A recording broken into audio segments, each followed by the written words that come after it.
Il problema dell'instabilità è comune, il problema dei conflitti che ci sono nel grande Mediterraneo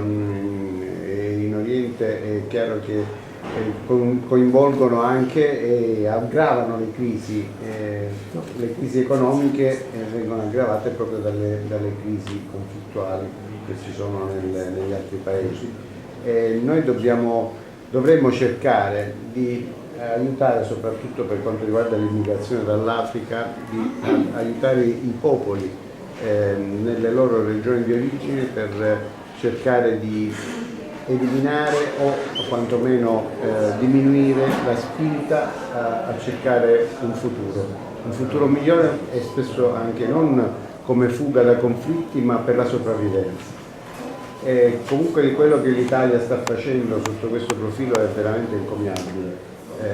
Cioè noi veramente abbiamo salvato tante vite umane e continueremo su questa strada con l'operazione Mare Nostrum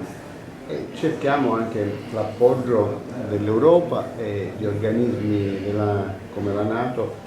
per poter garantire anche la sicurezza. C'è anche il